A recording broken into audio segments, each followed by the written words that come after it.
of 213. Beis. A child who doesn't need his mother. And at what age doesn't he need his mother any longer? Shu keben chomesh, keben sheish. He's 5 or 6 years old. Chai besukim divri sofrim. Rabbinically, he must sit in the sukkah. Kidei lechancho mitzvahs. He's already of an age of chinuch. Okay, keben chomesh, keben sheish, kol chad kfum churfei. It's based on his level of maturity. Daskan achron ben chomesh l'malim oviv hu be'ir. That if his father is in the city, she'eno tzorachos kol kach limo, if his father bichuy vov l'chadcho besukkah, afil meinu chorev. If he's 6, he's mature enough, even if his father's not there. But if he's 5 and his father is there to care for him, then his father has the chiyuv even at the age of 5. L'chadcho mitzvahs v'mein lo ov, yeshomim di'imo bezdin chayavim l'chadcho. Then the obligation is incumbent on his mother and bezdin. Vav.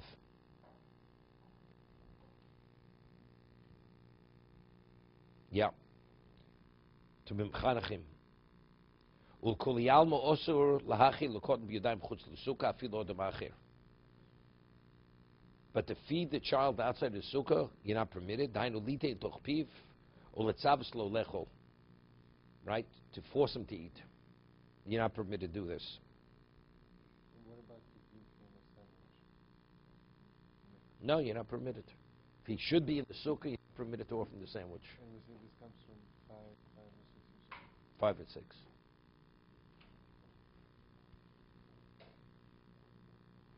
Let's say the child doesn't want to go to sukkah. Do you stop fighting with the child? The kid has to eat. It's not going to be good for him, right? Could be, then not. I mean, which means he would go. Sure. He would go to the sukkah. We're talking here. He would go.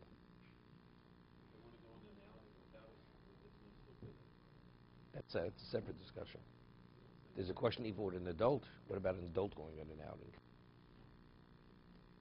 Ramesh has a tshuva on it. If the whole idea is kain toduro, right? During the year, if you'd be on an outing, you'd eat outside. Right? Would you have any type of structure? You'd eat outside. So if that's the case, if you want to go on an outing with sukkah, you don't have to have a sukkah at one of these amusement parks. During the year, you eat, you sit on the bench, you eat. Right? Moshe differentiates. He points out that it's not so simple. He won't say maybe yes, but it's not so simple.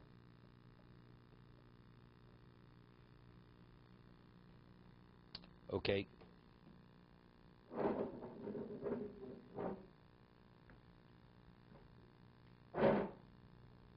We're a little further. We're further here. Yeah. We're further. We're holding. Let's do the Ramah. Here.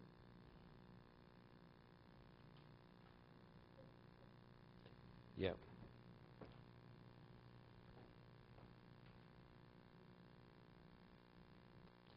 Mishikovo nearest Basuka Bishabas. That's where we're at. 3 lines from the bottom in the Ramah on page 214. Someone's sitting in the sukkah and the candles go out, are extinguished. Yeshlo ner babayis. Muta lotzis min asukah de lecho b'mokum ner. You hear this? This happens. You know, you have a Shabbos clock, and somehow it doesn't go off. Something doesn't work right, and the lights don't go on. So your choice is either sit in the sukkah, eat in the dark, or eat in the house with his light. Ramos says that's mitzvah. You're permitted to leave the sukkah to go eat in the house where the candle is, where it's illuminated. Maybe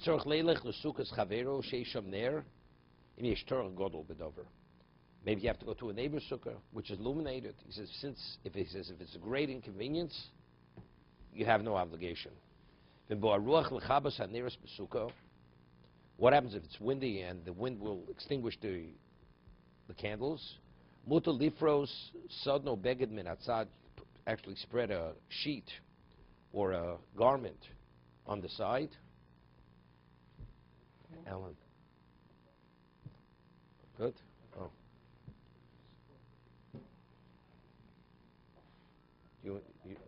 David has the thing in his hand and you have the stick? Okay.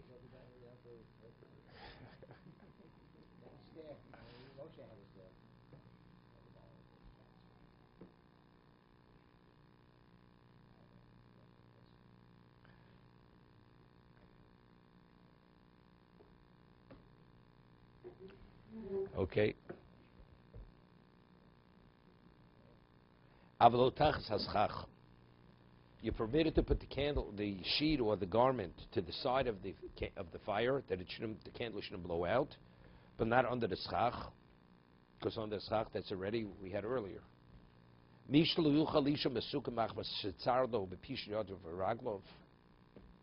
Person normally when he sleeps he likes to spread his hands and his feet out to really be comfortable, and he doesn't have that comfort level when he sleeps in the sukkah. He feels confined. Lo mikri mitzdayer. That's not mitzdayer. Meaning, a lack of comfort is not mitzdayer. Mitzdayer means pain. So let's say a person has arthritis, and he has to sleep on a certain kind of bed. And unless he has that bed, he's in pain, literally in pain. We're not talking about less comfort. He's literally in pain. Then he wouldn't have an obligation to the sukkah. Here we're speaking about he can't sleep with the level of it's not as spacious. Therefore, he feels cramped. But he's not in pain. He says that's not called. Lack of comfort is not classified as mitzdayer. Although he has to be curled or be confined.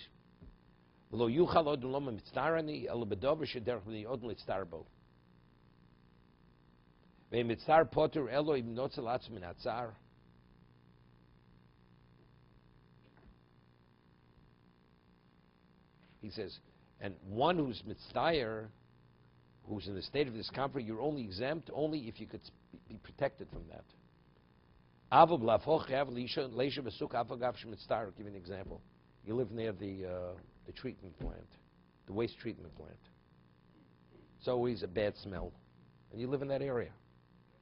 You're in the sukkah, it's nauseating, and when you're in your house, it's not nauseating. You're saying the same thing.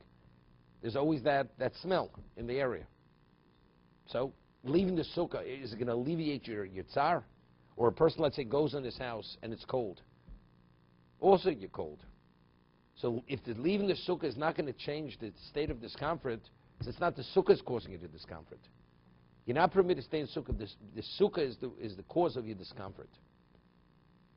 But if you'd be in your residence, you wouldn't be in that state of discomfort. So let's say you're in the country and you're in a cabin. So you have a sukkah and you have your cabin. Your setting for normal your residence in that situation wouldn't in any way minimize, or at the minute you'd still be in the state of mitzvah. He says then you don't leave the sukkah. But it could just be a question of degrees. In other words, in the sukkah on a scale of 1 to 10, it's going to be. But either way, it's still mitzvah. Either way, it's mitzvah. Doesn't make a difference, but it's still mitzvah. That's called mitzvah. Let's see the Mishna Berura. So it is that in the sukkah needs to be optimum, needs to be 100% perfect. Doesn't have to be. That's no what. level of mitzvah whatsoever. Lack of comfort is not mitzvah. Here we're talking about literally mitzvah. You're pained, right? A bad smell, cold, or whatever insects. That's mitzvah. People don't normally tolerate this. It's just a little bit more in the house, a little bit more in the sukkah, a little bit less in the house. That's nothing. That's not mitzvah. Let's see the Mishna Berura. Needs to be pronounced. Right. We're speaking of two separate things. They're speaking about the sukkah is confined, it's crowded, it's not comfortable, but you're not in pain. Story, there was a person, his name was the Chibina Rav. One of the Gedolei Yisrael came from Europe after the war. Nobody even knew who he was. Very modest person. And somebody met him, one of his people from Europe, and he said, Chibina Rav. Word spread throughout Yerushalayim. Chibina Rav was there. Right away, all the Gedolim, they went to meet him. He was one of the Gedolim in Europe. And he was he was very sensitive to a lot of things. He was immaculate, his standards of his personal hygiene was. And somebody told me the story that he would give a shir, and shir was very important to him. Ordinary people would come to the shir. He had a yeshiva besides, and a semi-homeless person came who really wasn't clean. And the smell was so bad, it disturbed him. So there was a question. So some people says, no problem, we'll go over to him nicely, we'll tell him not to come. He says, the question, you may insult a man, canceling the share, I'm not saying the share. It was his sensitivity to that. The other person would have said, you would have ignored it. It wasn't a halakha question. The question, he couldn't. So let's say you're in the sukkah, and one of the people hasn't bathed and has perspiration. His clothing haven't been washed. And it's literally, it's nauseating. You can't stay. So you can either tell the man to go out, and you may insult him, or what do? I mean, factually, that's mitzvah, right? It is mitzvah. So you could go out of the sukkah. That's not a question of comfort or that's discomfort over there. Depends from what country you come from. Some people. Years ago, there was a certain student, or somebody, I'm not going to say what country he came from, Eastern Europe somewhere. And he asked me for a ride. I never knew him. Didn't know him. He asked me for a ride to New York. Got it from going back maybe 25 years ago. And gets in the car. I didn't want to insult him. So I opened the windows. I had opened the windows. I mean, literal, not one window, all four windows. And he immediately, he's offended. He says, what are you doing? What, you're upset that this? I mean, it's nice enough I'm giving him a ride. He's upset. I mean, you shouldn't have come. He's upset at me that I'm opening the windows because I have difficulty breathing in the car. That's it. So if it's that, there's no question. If what I experienced that I've been in the sukkah, there's no question I could leave the sukkah. Smoking would be an example.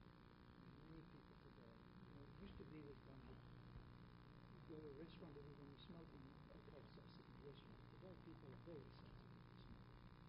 So I visit somebody's house and they're smoking in the sukkah. Don't do it. If they're literally smoking, and it bothers you, you could go out. Some people, even if they're not smoking, they've smoked. They're very heavy smokers. They reek from cigarette smoke. Their clothing, everything, you can't be near them. They smell like an ashtray, literally. You're right. I mean, if it really disturbs you, you walk away from it. You're permitted to go out. Okay.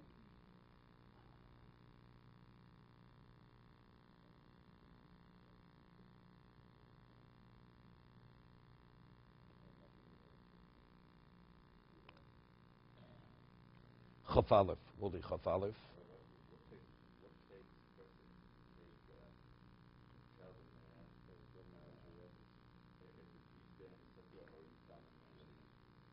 Let's say you can insult a person.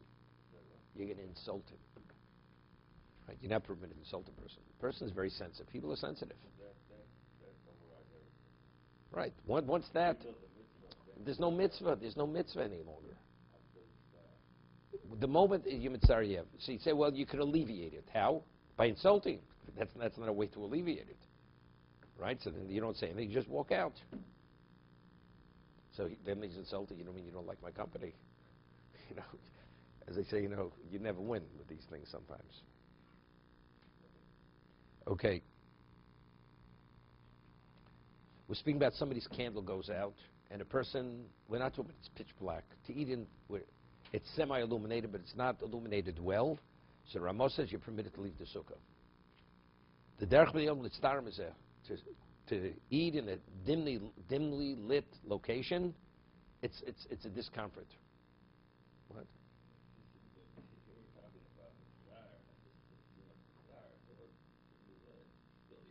No, we're not dimly. I mean, very dimly lit. I mean, most of the candles went out. It's almost dark. It's almost dark. Barely you can see what you're eating. Moshe says, and you have, even though you have another sukkah, where to go to someone else's sukkah which is illuminated, you have no obligation. If it's too complicated, if it's too much of a burden, a person would prefer to eat in his own sukkah, not to eat in someone else's sukkah. But what about the first night? We said even if it's raining, you have to eat exayis. He says,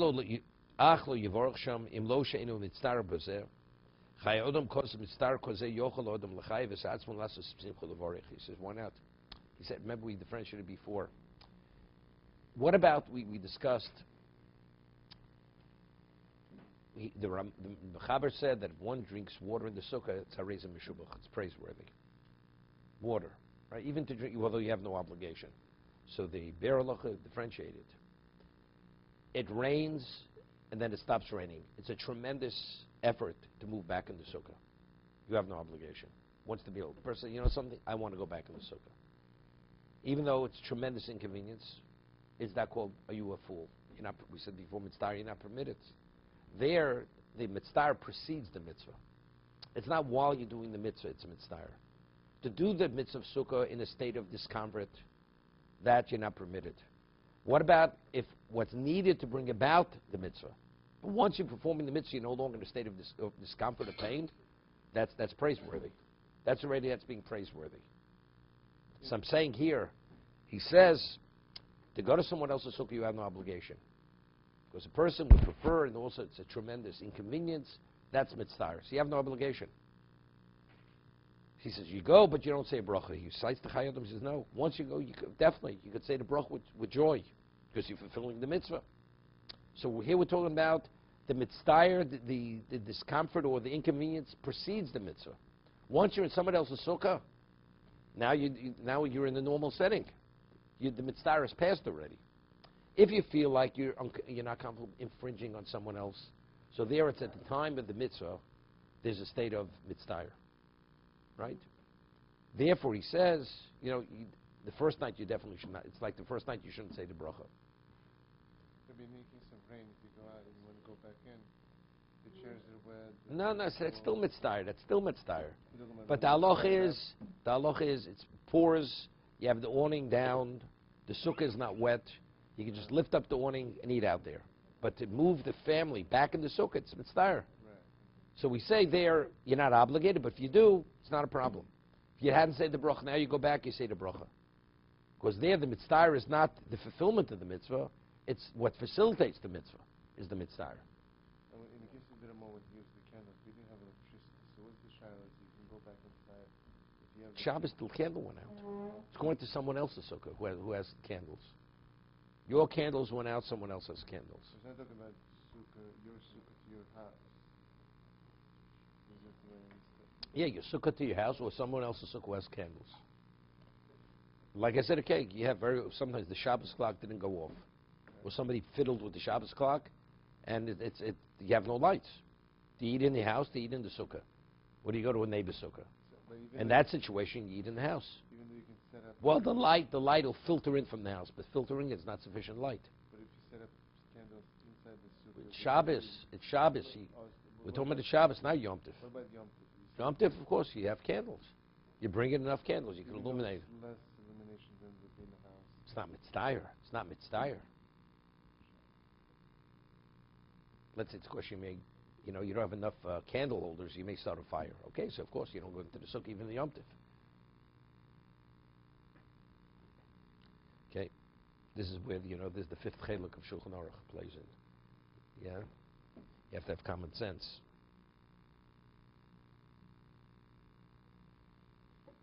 Chav Gimel. Im yesh Torah Godel, he says, if it's a great inconvenience to go to someone else's sukkah, it's not that clear. It depends on the individual. Depends where your neighbor's sukkah is, who is the person. Do you feel you're imposing? You have different types of neighbors. Some people, they welcome you warmly to come to the sukkah. Other people feel, they can't say no, so they feel put upon. Depends on the situation. It's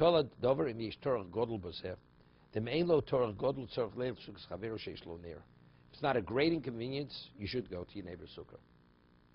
Minimally tita kazayas, so the rest of the meal you continue eating, you eat, you don't eat bread. He says it rained, but the rain is still dripping. It's still dripping in the sukkah.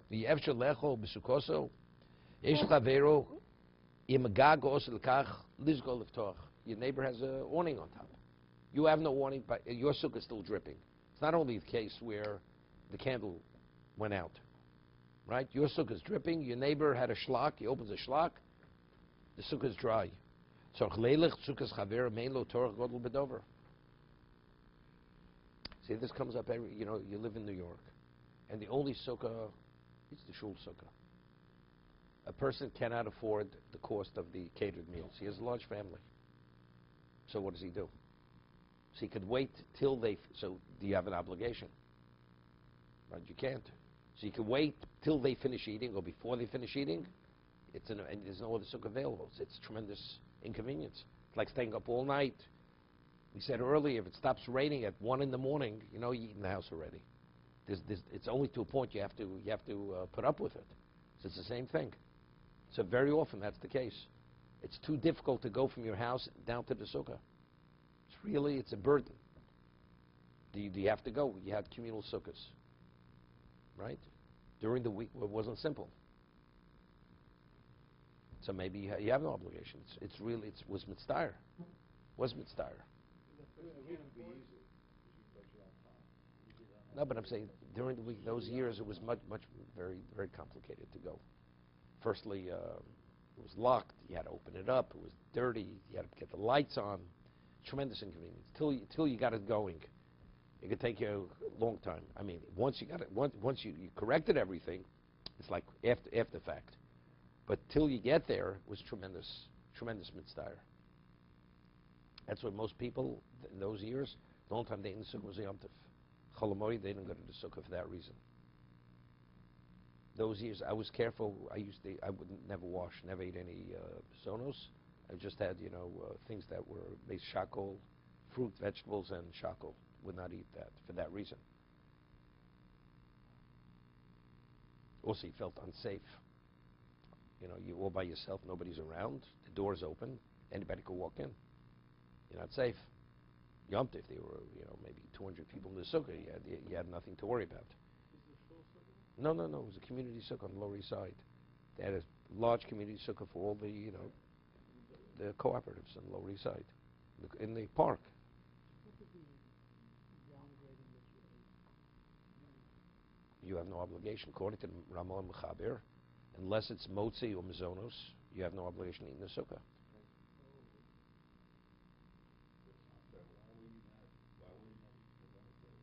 No, if I'd eat mazonos in my house, then I'd have to go to the sukkah.